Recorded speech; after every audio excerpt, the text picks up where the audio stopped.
예, 2024 헌납9 국무총리 탄핵, 청구인 국회, 비청구인 국무총리. 이 사건은 국무총리가 직무집행에 있어 헌법이나 법률을 위반하였는지 여부, 파면 결정을 선고할 것인지 여부에 관한 것입니다. 먼저 주문을 선고하고 적법 요건에 대한 판단, 재판관 4인의 기각의견의 요지는 김영도 재판관께서, 재판관 1인의 기각의견의 요지는 김복형 재판관께서, 재판관 1인의 인용 의견의 요지는 정계선 재판관께서, 재판관 2인의 각하 의견의 요지는 조한창 재판관께서 설명하시겠습니다. 탄핵 사건이므로 선고 시각을 확인하겠습니다. 지금 시간은 주문, 이 사건 심판 청구를 기각한다. 먼저 적법 요건에 관한 법정 의견의 요지를 말씀드립니다. 비청구인은 이 사건 탄핵소추의 의결은 헌법 65조 2항 단서가 정하는 국회 제적의원 3분의 2 이상의 찬성을 충족시키지 못하였기 때문에 이 사건 탄핵 심판 청구는 부적법하다고 주장합니다. 우선 국무총리는 헌법 86조에 따라 국회의 동의를 얻어 대통령이 임명하지만 국민으로부터 직접 선출된 대통령의 민주적 정당성과 비교하면 상당히 축소된 간접적인 민주적 정당성만을 보유하고 있어 대통령 권한 대행자로서 국무총리는 대통령과는 확연히 구분되는 지위에 있습니다. 다음으로 헌법 71조가 규정하는 대통령 권한 대행은 헌법과 법령상으로 대행자에게 미리 예정된 과업의 수행을 의미하는 것이지 권한 대행 또는 권한 대행자라는 공직이나 지위가 새로이 창설되는 것이라고 볼 수 없습니다. 여기에 해당 공직의 박탈을 통하여 헌법을 수호하고자 하는 탄핵 심판 제도의 취지를 종합하면 대통령의 권한을 대행하는 국무총리에 대한 탄핵 소추에는 본래의 신분상 지위에 따라 헌법 65조 2항의 본문에 의한 의결 정족수를 적용함이 타당합니다.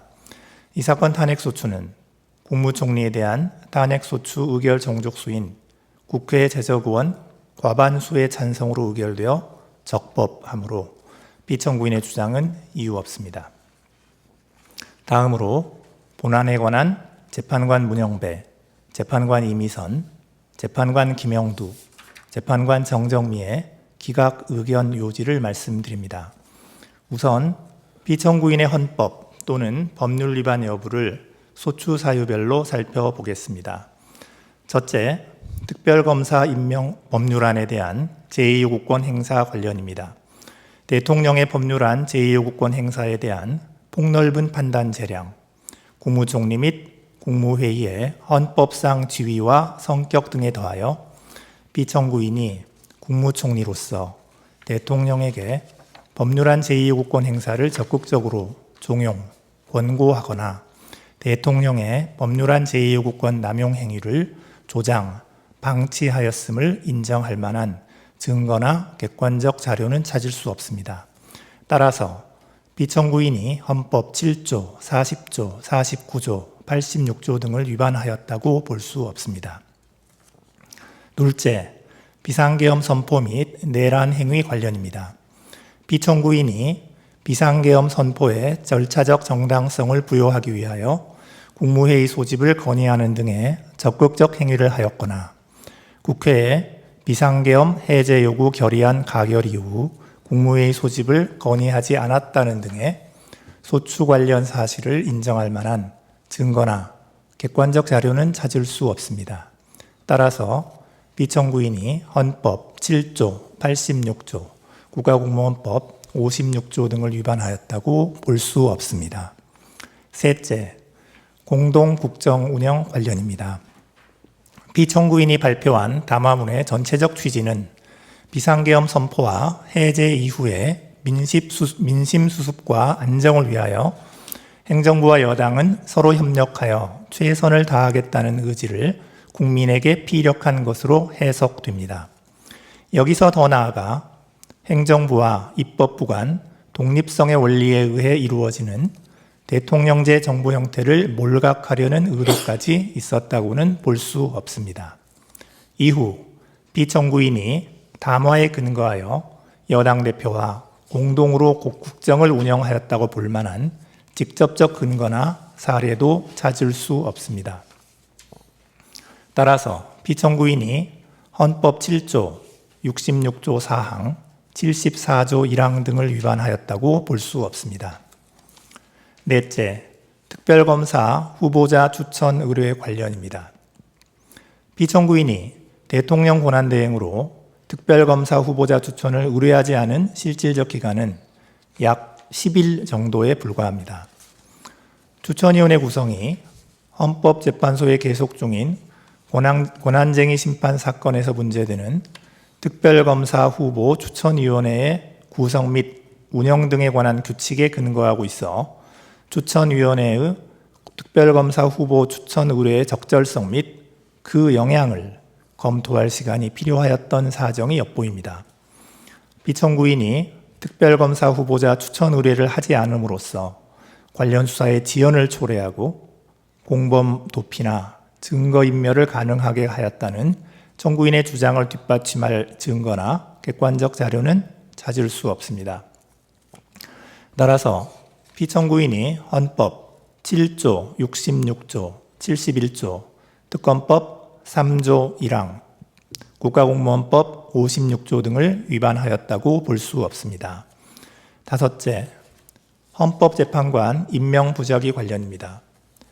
국회가 재판관으로 선출한 3인의 재판관은 헌법과 헌법재판소법에서 정한 자격 요건을 갖추고 있고 선출 과정에 의회민주주의를 원칙으로 하는 헌법 및 국회법 등 법률을 위반한 하자가 있다고 볼 수 없습니다. 따라서 피청구인은 국회가 선출한 3인을 재판관으로 임명하여야 할 헌법상 구체적 자기 의무를 부담합니다. 그런데 피청구인은 국회로부터 재판관 선출 통지를 받기도 전에 거부 의사를 표시하였습니다. 당시는 재판관 선출을 둘러싼 여야의 대립이 극심한 상황임에도 국무회의나 담화문 등을 통하여 여야의 합의를 전제로 재판관을 임명하겠다는 취지로 발언하는 등 국회가 선출한 3인을 재판관으로 임명하지 않겠다는 거부 의사를 미리 종국적으로 표시함으로써 헌법상의 구체적 자기 의무를 위반하였습니다. 따라서 피청구인은 헌법 66조, 111조 및 국가공무원법 56조 등을 위반하였고 이는 헌법상 탄핵소추 사유인 그 직무집행에 있어서 헌법이나 법률을 위배한 때에 해당합니다. 다음으로 피청구인을 파면할 것인지 그 여부를 살펴보겠습니다.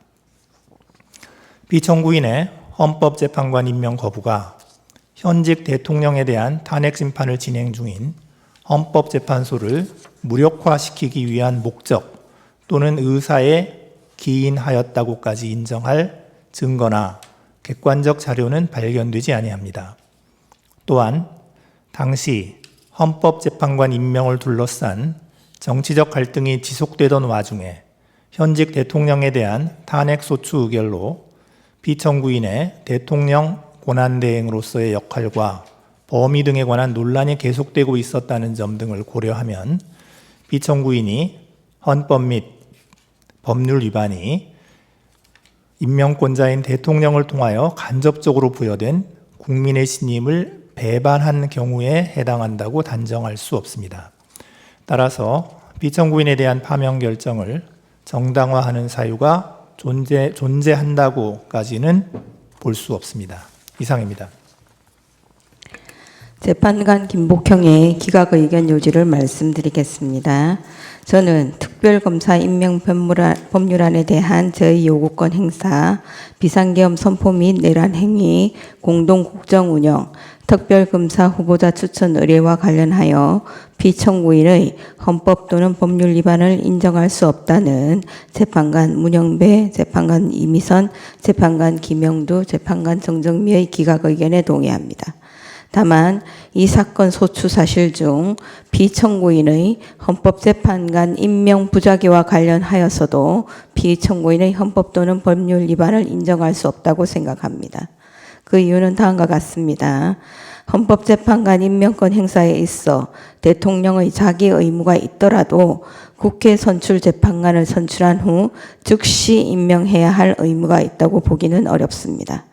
대통령의 헌법재판관 임명 권한의 행사 기한은 국회 선출 재판관이 헌법과 헌법재판소법이 정하는 자격 요건을 구비하였는지 여부나 선출 과정에서 헌법 및 국회법 등 법률을 위반한 하자가 있는지 여부 등을 신중하게 확인하고 검토할 시간 등을 고려한 상당한 기간 내라고 해석하는 것이 타당합니다. 피청구인의 구체적인 자기 의무는 피청구인이 국회로부터 재판관 선출 통지를 받은 이후 비로소 발생하는데, 피청구인의 국무회의나 담화문의 발언은 재판관 선출을 둘러싼 여야의 대립이 극심한 상황이었던 점을 감안하더라도 재판관 선출 경위나 재판관 선출 통지 후 피청구인에 대한 탄핵소추안이 가결될 때까지 피청구인이 국회 선출 3인을 재판관으로 임명하지 않겠다는 거부 의사를 밝힌 적은 없는 점 등에 비추어 국회 선출 3인을 재판관으로 임명하지 않겠다는 거부 의사를 미리 종국적으로 표시한 것으로 볼 수는 없습니다.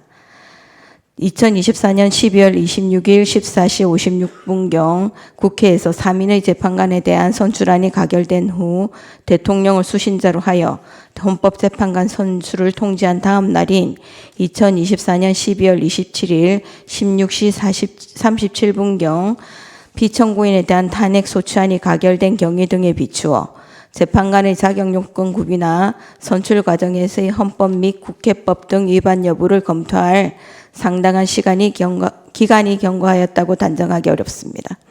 따라서 피청구인의 헌법재판관 임명 부작위가 헌법 66조, 111조 및 국가공무원법 56조 등을 위반하였다고 볼 수 없습니다. 이상입니다.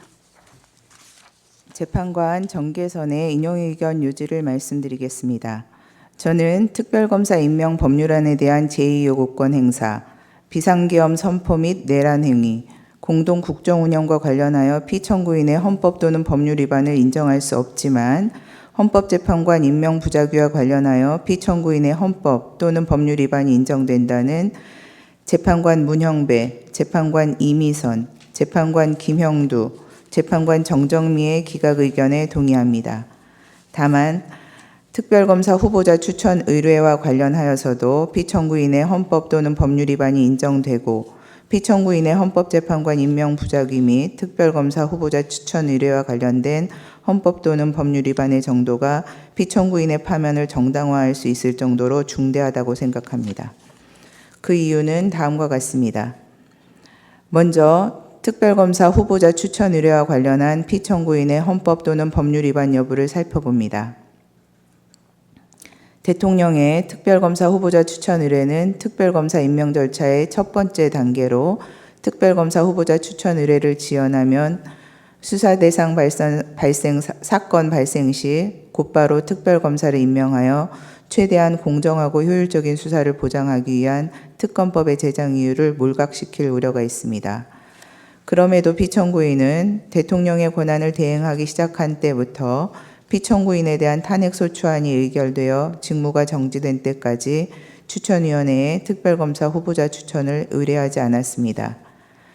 피청구인은 이 사건 추천위원회는 헌법재판소에 계속 중인 권한쟁의 심판 사건에서 문제되고 있는 개정 규칙 조항을 근거로 구성된 것이므로 특별검사 후보자 추천 의뢰를 하지 않은 것에 정당한 사유가 있다고 주장합니다. 하지만 당시 피청구인이 위와 같은 사유를 검토하느라 추천 의뢰를 하지 않았다고 인정할 증거가 없을 뿐더러 개정 규칙 조항의 위헌성 여부는 헌법재판소의 심사를 통해 판단될 사항으로 피청구인으로서는 헌법재판소에 의하여 위헌성이 확인될 때까지는 이를 존중하고 집행하기 위한 모든 노력을 다하여야 합니다. 피청구인이 헌법재판소의 판단이 내려지기도 전에 그 위헌성을 미리 예단하여 특검법에 명시된 법적 의무를 이행하지 않은 것에 정당한 사유가 있다고 보기 어렵습니다. 따라서 피청구인이 대통령 권한을 대행하면서 추천위원회에 특별검사 후보자 추천을 의뢰하지 않은 것은 특검법 3조 1항은 물론 헌법 7조 1항, 66조, 국가공무원법 56조 등에 위반됩니다. 다음으로 피청구인을 파면할 것인지 여부에 관하여 살펴봅니다. 피청구인이 특별검사 후보자 추천을 의뢰하지 않음으로써 특검법이 규정한 특별검사 임명 절차는 중단되었습니다. 이는 신속 공정하면서 효율적인 수사를 통하여 사회적 혼란을 수습하고 법 질서를 회복하고자 하는 특검법의 목적을 심각하게 저해하고 현재까지도 비상계엄과 관련된 사건에 대한 수사권 여부 논란으로 혼란과 갈등은 증폭되고 있습니다. 피청구인은 국회가 선출한 재판관 3인의 임명을 거부하면서 여야의 합의를 임명의 전제로 내세워 마치 여소야대의 정치 상황에서 소수의 절차적 보호를 통한 실질적 대의제의 실현을 강조하는 듯한 발언을 하였지만 실상은 헌법재판소가 대통령에 대한 탄핵심판 사건을 심리하게 되자 당시 6인 체제로 운영되어 심리 정족수조차 충족하지 못하고 남은 6인의 재판관 중 2인도 임기 만료로 퇴임이 예정된 헌법재판소의 내부적 상황을 이용하여 대통령에 대한 탄핵심판 사건 진행을 지연시키거나 방해하고자 하는 일각의 의사를 고려한 것으로 이는 피청구인이 형식적 명분으로 내세우는 여야의 합의나 실질적 대의제 실현이 아닌 소수 여당의 의도나 계획에 부합하는 일방적인 국정 운영이라 할 것입니다. 여소야대 국회에서 소수 여당은 실질적 민주주의에서 보호하고자 하는 진정한 의미의 소수자라고 할 수 없는 바 소수 여당의 뜻에 따라 국회 의결을 좌우하고자 하면 대통령을 견제하는 국회의 책무를 다할 수 없게 됩니다. 한편 피청구인에 대한 탄핵소추 의결 후 대통령의 권한을 대행하게 된 기획재정부 장관이 2인의 재판관을 임명한 것을 피청구인에게 유리한 사유로 삼을 수는 없고 현재 재판관 1인의 미임명으로 인한 헌정질서의 위기도 피청구인으로부터 비롯된 것입니다. 종합적으로 피청구인은 대통령의 권한을 대행하는 국무총리로서 대통령의 직무정지라는 상황에서 불필요한 논란을 최소화하고 국가적 혼란을 신속하게 수습하여야 할 의무가 있음에도 불구하고 오히려 위와 같은 헌법 및 법률 위반 행위로 인하여 논란을 증폭시키고 혼란을 가중시켰으며 헌법재판소가 담당하는 정상적인 역할과 기능마저 제대로 작동할 수 없게 만드는 헌법적 위기 상황을 초래하는 등 그 위반의 정도가 파면을 정당화할 수 있을 정도로 중대합니다. 그렇다면 이 사건 심판 청구는 이유 있으므로 피청구인을 파면하여야 합니다. 다음으로 재판관 정형식, 재판관 조한창의 각하 의견의 요지를 말씀드리겠습니다. 우리는 대통령 권한대행에 대한 탄핵소추 의결 종족수는 헌법 제65조 제2항 단서를 적용하여 국회 제적의원 3분의 2 이상이 찬성이 되어야 한다고 생각합니다. 그 이유는 다음과 같습니다. 대통령 권한대행은 대통령의 권리 사고라는 비상 상황에서 직무의 공백 및 국가적 기능장애 상태 방지를 위하여 대통령의 권한을 대신하여 대통령의 직무를 수행하는 자입니다. 권한이나 직무의 수행은 해당 지위에 근거한 것이어서 권한 대행자의 지위는 대통령에 준하는 지위에 있다고 보아야 하므로 대통령 권한 대행자에 대한 탄핵소추의 요건은 대통령의 경우와 동일하게 보는 것이 타당합니다. 더욱이 이 사건과 같이 대통령 권한 대행에 대한 탄핵소추 사유에 국무총리로서의 직무집행에 대한 탄핵소추 사유가 함께 포섭되어 판단되는 경우 탄핵소추의 신중한 행사를 위하여 헌법 제65조 제2항 단서에 따른 가중의결 정족수 국회 제적의원 3분의 2 이상의 찬성을 적용함이 타당합니다. 특히 대통령 권한대행 체제는 대통령의 권리 사고라는 국가적 비상사태에서 도입되는 체제이므로 국가적 혼란 발생의 방지 등을 위하여 탄핵제도의 남용을 방지할 필요성이 더욱 크며 헌법상 국무총리는 국민이 직접 선출한 대통령이 국민의 대표기관인 국회의 동의를 얻어 임명하도록 되어 있어 그 민주적 정당성의 비중이나 헌법상 지위의 중요성이 결코 작다고 볼 수 없습니다. 따라서 대통령 권한대행 중인 국무총리에 대한 탄핵소추에 대하여는 헌법 제65조 제2항 단서에 따른 가중의결 정족수 요건이 적용되어야 합니다. 그렇다면 청구인이 국회 제적의원 과반수의 찬성만으로 피청구인에 대한 탄핵소추안을 의결하였으므로 이 사건 탄핵심판 청구는 헌법이 규정한 탄핵소추 의결 정족수를 충족하지 못하여 부적법하다고 할 것입니다. 이상입니다. 네, 오늘 선고를 마치겠습니다.